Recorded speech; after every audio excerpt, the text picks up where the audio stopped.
What's up, tribe? Let's delve into the world of E.D.C.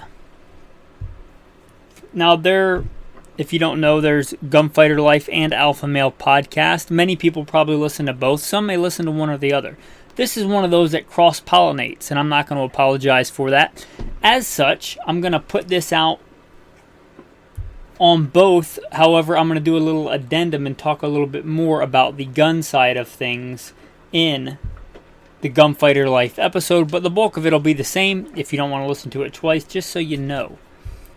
E.D.C. That's the cross-pollination. Everyday carry. It's for the tactical man. It's for the practical man. It's for every man. Everyday carry. I've done other episodes on everyday carry. This is going to be my everyday carry in 2024. In the beginning of 2024, I'm kind of doing more so on Gunfighter Life. Top this or top that for 2024. Well, E.D.C. should develop over time. Always be trying to improve as a man in many different ways, and E.D.C. is a very tiny fraction of that. Mostly growing in relationship with God and understanding God, loving God, falling in love with God, and being loved by God. That's the first commandment, the greatest of all the commandments, which is, Hear, O Israel, the Lord our God, the Lord is one, and you shall love the Lord your God with all your heart, with all your soul, with all your mind, and with all your strength. This is the first commandment, and the second like it is this: you shall love your neighbor as yourself. There is no other commandment greater than these. And that's a pretty good intro into welcome to the podcast. Whether Alpha Male or Gunfighter Life, where we talk about the prime directive to make godly men strong and strong men godly. With that, a brief bio. First and foremost, a Christian, U.S. Marine Corps combat veteran. Where was I? My Rhodesian Ridgeback, Alexander Hamilton, is a little restless.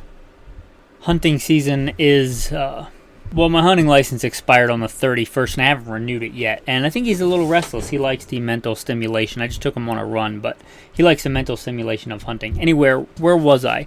U.S. Marine Corps combat veteran. Did a couple of combat tours after that. Urban warfare instructor. Also served in another branch of the armed forces. Private contractor for the federal government. Commander of a tactical team to stop active shooters. Professional big game hunter and guide. Hunted all over this beautiful country. State rifle and pistol champion a few times over. Blessed be the Lord my rock, who trains my hands for war and my fingers for battle. Psalm 144. That's probably enough. Let's get into E.D.C. in 2023. So, start with what's important, the Word. Now, I'm a big fan of having a Bible, having an E.D.C. Bible. I have an E.D.C. Bible, what I call my E.D.C. Bible, but I don't generally walk around with it in my hands. But what I do have, which I'll get to when I get to the knife, is a very small, compact. It says Bible on it, but it was basically, I believe, a pilot's emergency Bible, so that they can have some verses on them in an emergency survival scenario. And it's got some good key verses in it. It's very small and compact, and it's part of my E.D.C. now. In addition to that, I also have, let's move to the cell phone, have the Bible app on my phone with a couple of versions translated. Not affiliated with Bible app, but I've been using them for years and years. Bible app is super cool, super important. Have a full Bible. Could something happen to your phone? Yeah, that's why I like a few verses backed up, and even more important, to have some verses memorized. But Exodus 30. Make an altar of acacia wood for burning incense. Anyway, that's Bible app on the phone. There are many different translations. Some you can have play like an audiobook. Some are not available like that, and you're just going to read it. But either way, there's a bunch of different translations from King James, NIV. That is one of your most important E.D.C. items there. As far as the phone goes, make sure you got the compass somewhere handy on your phone. As far as additional survival-related item stuff, I have the Garmin app, because I have the Garmin InReach, which is not always part of my EDC, usually only when I go outside, but it's a good navigation app. Have the SAS Survival Guide on there. And obviously, the Apple Podcast and Spotify apps on there so you can listen to Alpha Male Podcast and Gunfighter Life. But on the phone, I don't care if you have a smartphone or a flip phone or whatever, but some way to communicate, assuming that that kind of stuff is still viable in whatever scenario you're in, is super handy. Not to mention there's a pretty powerful battery in that phone. If the phone isn't working and you need a battery for something to start a fire or whatever, if you have to, it'll work for that as well. Also, in the back of my phone, I keep a little bit of cordage, a little bit of blue thread, numbers 15, and I keep a razor blade, not like a utility razor blade, but like a scalpel cutting razor blade back there in case something happens and all I have is my phone. I have a really sharp cutting tool.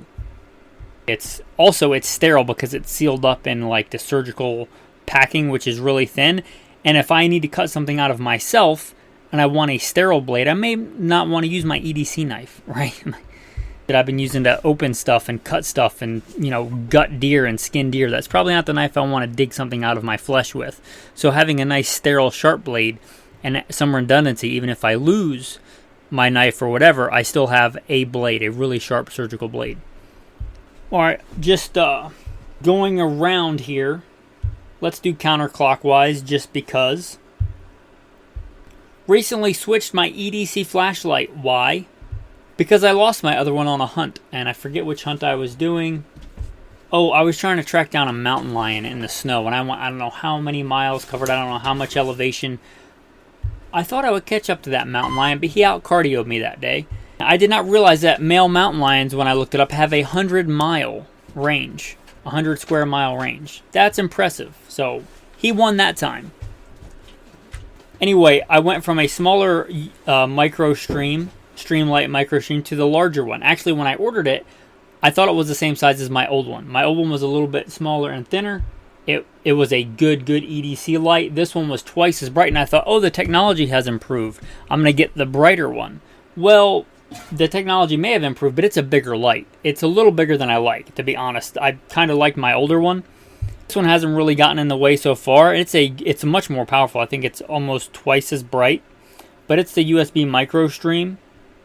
They make the different sizes, so go with the smaller one if you want uber small, and it's still bright enough for most situations. I did run into a couple of situations with my old light where I wanted something a little bit brighter, where I was like out in the woods at night. But for most things, a smaller one is fine. Alright, going into that front left pocket, which is where that... Oh, backing up on the light, I keep a blue rubber band. Couple of reasons. Blue tends to stand out if you drop it in the woods. Also, a really cool tactical tip. You can run it around the back of the clip, and you can run it around the front of the flashlight around the back of your hand, if that makes sense audibly. So that flashlight is stuck in your hand. So if you're doing a tactical reload, or you're changing a tire, or trying to do something with both hands, you don't have to hold on to the flashlight. The flashlight will stay there. And that's really handy. And it takes up almost no extra weight. Also on the front, just because it fits, I keep my wedding band. It's one of those rubber... just wedding bands. I shouldn't say can't stand. I really don't prefer to wear a wedding ring. If I am going to be faithful to my wife, by God's grace, hopefully always, it will be because of morals, not because I have a band on my finger. And I just don't like stuff on my fingers, on my hands, on my wrists. I don't wear a watch. I don't like that stuff on my hands. But if my wife and I are going out or something that makes her happy, I'll take it off the flashlight and put it on my finger. Also, if I wear it on my finger, I've noticed that I lose them so fast. I'll buy like the bulk pack of the cheap rubber rings. Even at that, if I wear them all the time, I lose them all the time. Putting on gloves, taking off gloves, they fly out. Be doing an exercise at the gym, it'll be bugging me. I'll take it off and set it down. So anyway, that's maybe something you may or may not want to do, but the rubber band is really handy and super cheap and a very practical modification to your flashlight. Also in that pocket, I carry a Victorinox Classic, and if you don't know the Victorinox Classic, it's super tiny. It's like a keychain knife, you might want to call it. It's very small. It's about the size of your pinky, maybe smaller than your pinky. It's got a very small blade, which I call like my sacrificial blade. I'll use it for like sacrificing if I'm going to do some nasty work with it, like cutting a gummy nasty tape or something that's going to dull the knife. I don't really care. It's easy to sharpen. but it's a good, basic, easy to sharpen, very small knife. Not for any kind of serious task, but for a sacrificial blade. It's a good knife for that. Also has a screwdriver, which I use quite a bit. It's like a flathead Phillips head combination. And I use that all the time for gun stuff, especially like tightening a holster or screws coming loose or sighting in a rifle. Comes in super handy. It's also got a nail file on there, and on the other side it has a pair of scissors. It also has the toothpick and the tweezers. Now, tweezers come in really handy, some places more than others, but when I lived in the Southwest, like pulling cactus spurs out of my dog or myself, fall into some cactus, it's a lot easier to get out sometimes with tweezers, especially those small little insidious like hair-like cactus things. Those are miserable. Anyway, it's super small. All those tools, it may sound like a lot, but it's a very, very tiny thing. I doubt you'd even notice it in your pocket. And attached to it, I mentioned it's meant for like a keychain. I don't keep it on a keychain. I keep it attached to a mini Sharpie. I use mini Sharpie all the time for marking on myself, for marking different things, for writing down notes. A mini Sharpie in the pocket. It's very small and lightweight also. In fact, it's starting to run out. Probably time to replace it. Also in that front pocket, the cordage may change, but I have some really small, like 100-pound test cordage, smaller than 550 cord, and I have a little bit bigger cordage, but still smaller than 550 cord. I'm not exactly sure how much. Both are rolled up in little hanks about the size of my palm, because I basically just wrap it around my palm and then tie it off or put a piece of tape around it. I've used that I don't know how many times recently for just random stuff. I'm going to spray paint something, camouflage it, the last thing I can think of, and I tie it up with a piece of string in my pocket so I can hold it and spray paint it and not get paint on my hands, and then let it dry by hanging it, and then I roll it and put it back in my pocket. Just, they get used quite a bit, and having that little piece of string in your pocket is pretty handy. And it's not crazy expensive string or anything. If I use it and it gets messed up, I just throw it away, and when I get home I roll up a new piece. That entire spool of that, like 100-pound nylon, I think nylon or polyester rope was very affordable for I don't know how many feet. Also in that pocket there is one earplug. There should be two. I'm just being real with you guys. I've been shooting quite a bit recently. And then moving directly back from that, on my belt, and I should say the belt and the number one that I recommend and have for years for an E.D.C belt is the 511 TDU belt. Tango Delta Uniform belt. It's a great belt. It's a good, sturdy, beefy belt that doesn't scream tactical. There's a couple of different colors, I think, and different sizes. But they'll come in generally two colors. The front will be like a Cody brown or a khaki color, and the back will be black or green and black. So whether I'm wearing black pants, which I almost never do, or I'm wearing tan pants, which I usually prefer, I'll wear the tan side out. It doesn't scream tactical belt, but it's a really good, sturdy belt. It's a good balance. And it's beefy enough to carry a full-size fighting handgun, which we'll get to.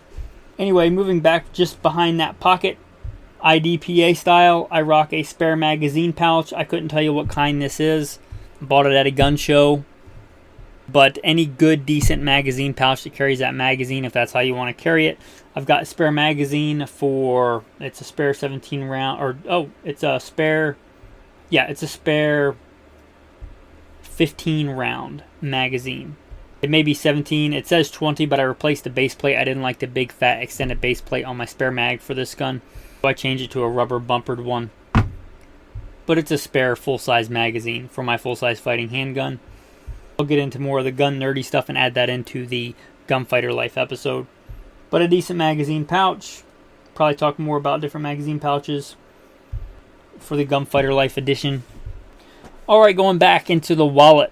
Got a wallet. I got a couple of different ways to pay. I should have some cash in there. I don't. I'm just being real with you guys. But a little bit of cash in there is a good idea. I do generally keep some spare cash in the vehicle. But a wallet with some basic stuff, ID, couple of different ways to pay, different banks, just in case something's happening.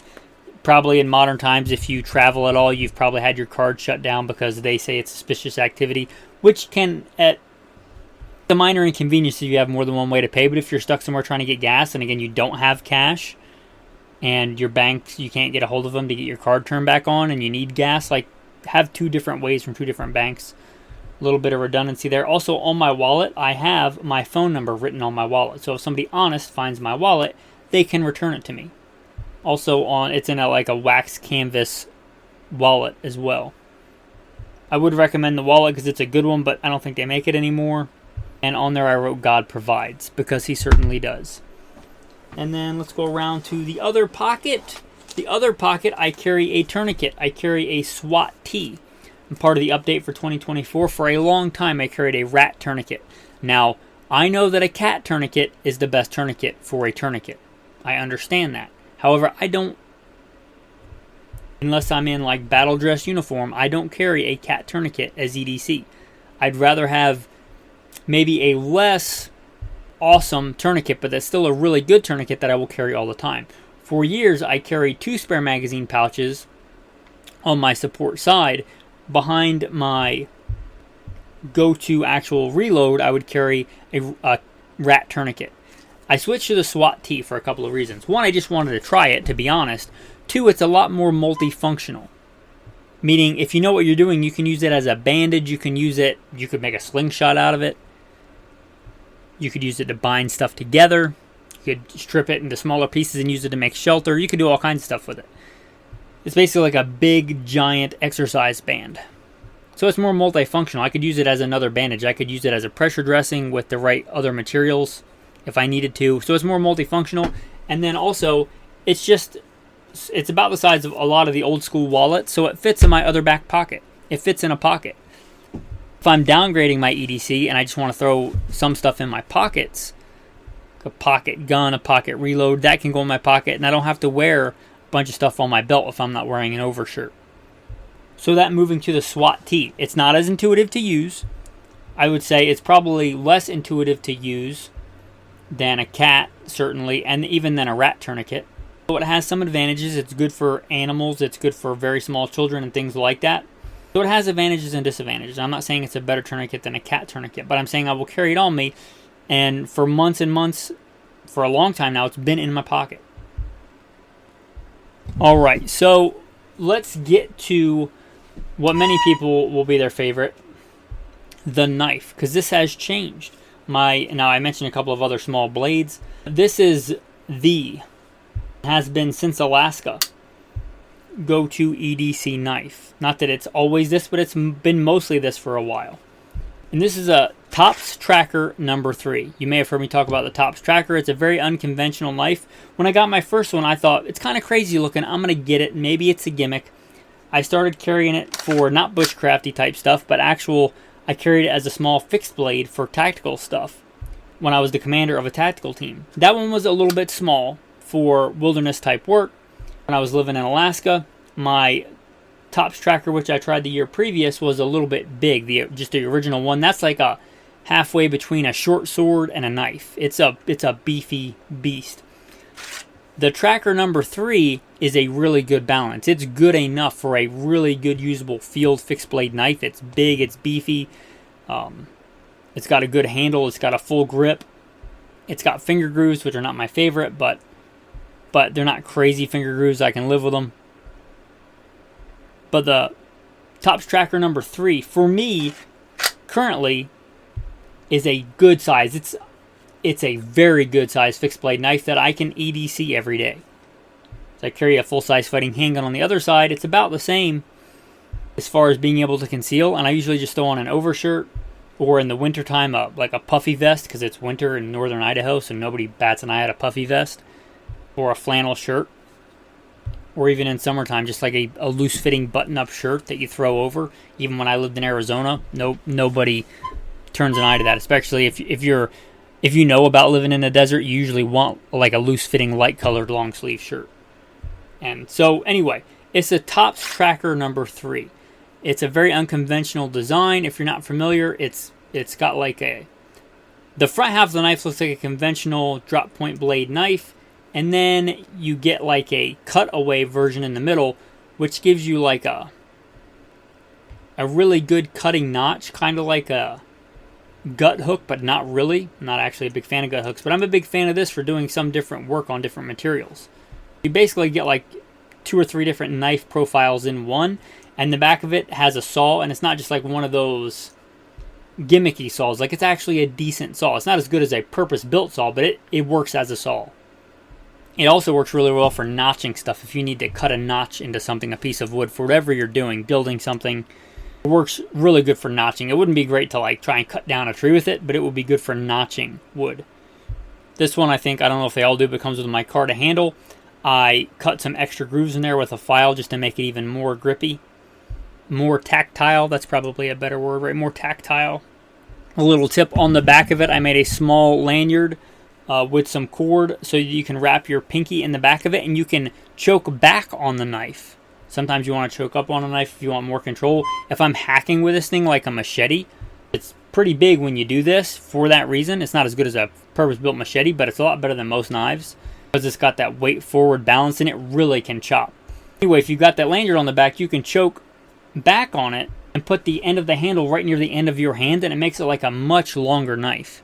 And with that small lanyard, you don't have to worry about it flying out of your hand. I forget where I picked that up, but it's a great tip. Now, there's a lot going on in the sheath here. Something I kind of like to do with my E.D.C knives. This is just a good place for the other smaller E.D.C stuff that I carry.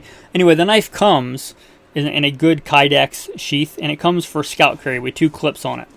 Now, I've tried scout carry. It works if you're just carrying like a knife and going long distances, and you're not carrying a pack. Now, it kind of stinks if you're carrying a pack because I like my pack to ride there in the small of my back, and it rides on top of the knife, which is not great for me. Your mileage may vary on that. Also, if you're getting in and out of a car, scout carry kind of sucks for me because it, again, rubs right where that small of my back is. So I struggled with that for a while, but what I did was I just kept both clips on, but I clip it on the top clip and orient it instead of horizontal scout carry, which is like, if you don't know, horizontally across the small of your back. I carry the one clip and it goes vertical right behind my spare magazine pouch. If I want to, I can still just, it literally just rotates, and I can rotate it into scout carry if I want. But I usually carry it vertically on my opposite side, and that actually kind of works out nicely because it balances out the weight of the full-size fighting handgun that I carry. So it actually, I think, kind of feels better when I have that full spare magazine and this decent-sized knife because it kind of evens out the weight distribution on the E.D.C. Anyway, it's a good sheath as it comes. I made that minor modification to carry it vertically. And like I said, a lot going on in the sheath. On that bottom clip that I said it has 2 clips, that's where I keep that little small Bible that I started with. That little small E.D.C Bible with some key verses in it. That Bible stays in there. Where to go after that? Between the 2 clips, I have wrapped a decent-sized piece of fire cord. Fire cord is 550 cord that has fire starting material inside of it. I shouldn't have to explain why that's important. I also have a decent-sized length of micro cord. I like micro cord for a lot of things better than 550 cord. There's a decent amount of that in there. Several feet of it. And then wrapped around, sticking on the cordage train, I have Spectra. Spectra, kind of the big brand name in that is Spider Wire. I don't remember if this is Spider Wire or some other like Bass Pro Shop knockoff, XL or something. But it's Spectra is touted as being much lighter and stronger than steel. And it's much stronger and more abrasive resistance than regular monofilament fishing line. I have several feet of that. You can use it for all kinds of stuff if you need a really thin, really strong cordage. And on that I have attached a fish hook. A pretty small fish hook that clips into the back of the sheath so it doesn't poke anybody. Now I could use that as a fish hook. I could file the barb down and use it as a needle. I could stitch myself up if I had to. But it's a good multifunctional thing. You can make fish hooks, but it's so much easier just to have a fish hook. And they weigh so little, a small fish hook. You can catch a big fish on a small hook. It weighs almost nothing, both the Spectra and the fish hook. Why not have it on there? Anyway, wrapped around that to keep a bunch of this stuff in place is 2 Ranger bands, a large and a small. And they're basically like a big beefy rubber band. Mostly they're on there for fire stuff, especially in wet, nasty conditions like you might often find yourself in trying to start a fire. I also made a band of like elastic that's pretty fat that goes around there to hold stuff in place. On the fire, I keep a decent sized ferrocerium rod. It's tucked up on that knife sheath. Doesn't really take up anything as far as form factor goes, but it's a decent sized ferrocerium rod. Moving from fire to water, I keep a very small titanium pill container, weighs very little, and in that fits at least 10, maybe more, water purification tablets. And this is something I use quite a bit. I often will just go out. I'm like, I'm in the North Idaho Panhandle. There's wilderness everywhere, and I love being in it. Sometimes I'll just go out in the wilderness. If I have my E.D.C, I'm good. And if I need fresh water, I've got the water purification tablets. It's often not easy or convenient to boil water. It takes a lot of time and energy to boil water. Water purification tablets, especially if you're on the move, is really handy to have, and they weigh so little. And these little waterproof titanium containers are so light and handy. Anyway, it's got at least 10 water purification tablets in there. I use it quite a bit, trying to remember to refill it out of a bigger container. But I found it's a really good system. Even if I have that stuff in my pack, if my pack's not there or I lose my pack, it's good for redundancy. Fire, water, navigation. I have a small button compass. Now keep in mind there's a lot of metal on this, including the knife. So if I want to use it as a compass, I need to take it off. Most of that stuff is just attached with a piece of cordage that I have a knot tied in. I can just untie it and take individual items off as I see fit. Not super high tech, but super effective. Anyway, I got that small button compass. Also, for navigation, if I get lost, I have a whistle. It's a Tops whistle. They come with a lot of Tops knives, and they're flat, so it fits fairly flat along the sheath, and it has a very, very distinct sound. Not like most other whistles. They're not like you're whistling like... but sounds kind of like a train whistle. So very distinct there. Is there anything else on here? Also on here, I have a much smaller blade, because the Tops Tracker number 3 is a decent beefy sized blade.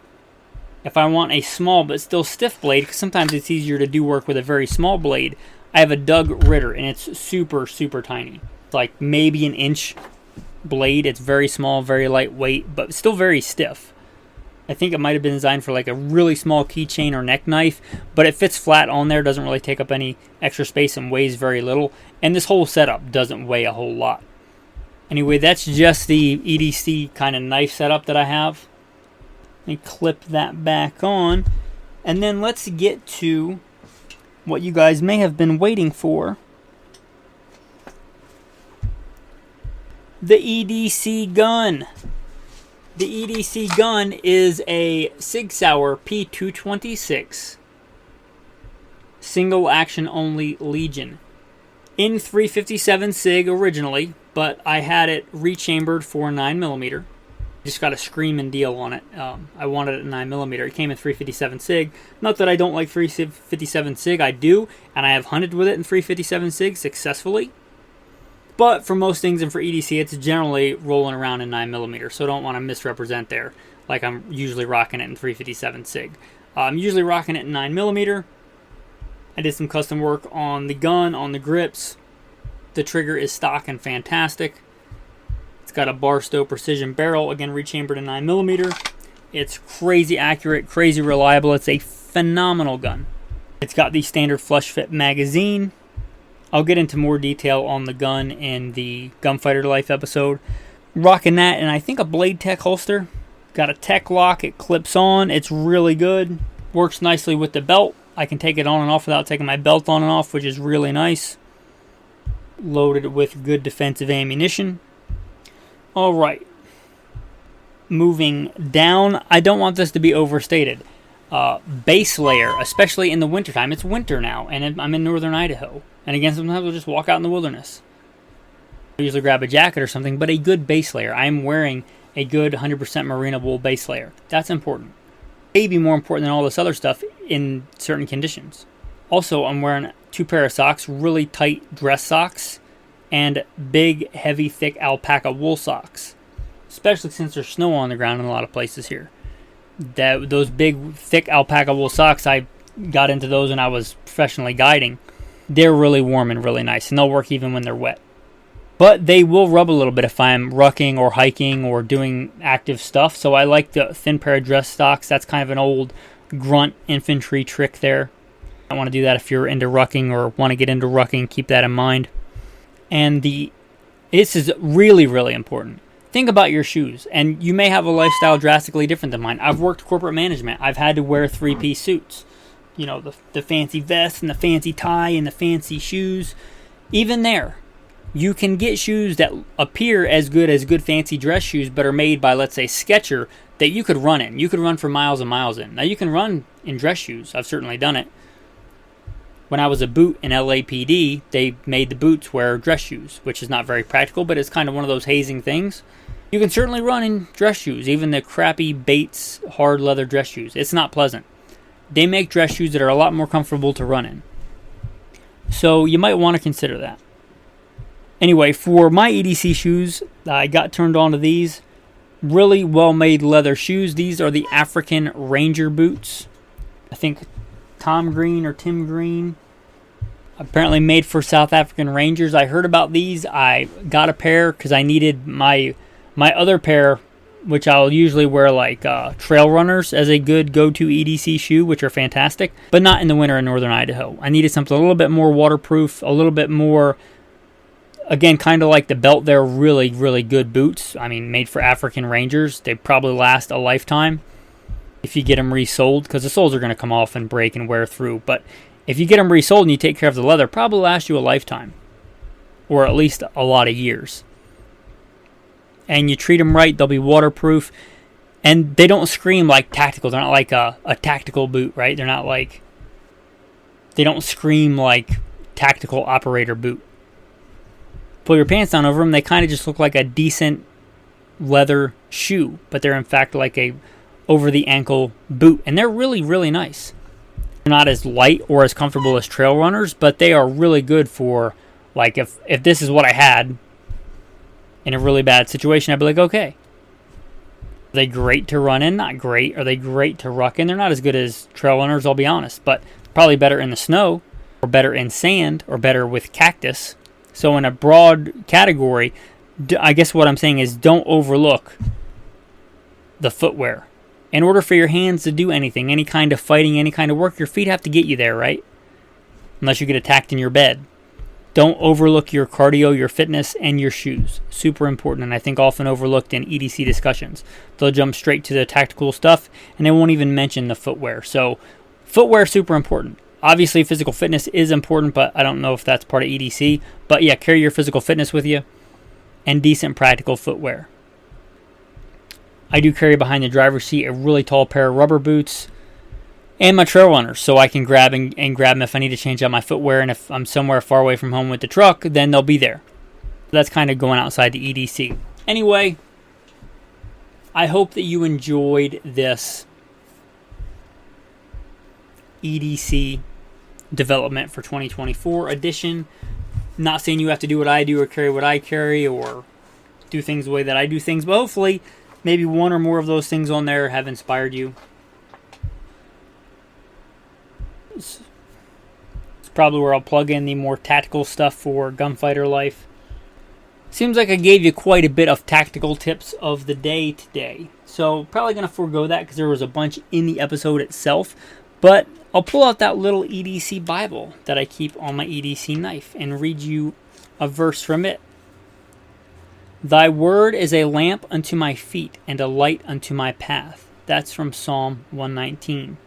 Why not read another one? Every word of God is pure. He is a shield unto them that put their trust in him. Remember, whatever you have for E.D.C or don't have, whatever you have, you wouldn't have anything without God. Remember what's really important, men. Thanks, and have a blessed day.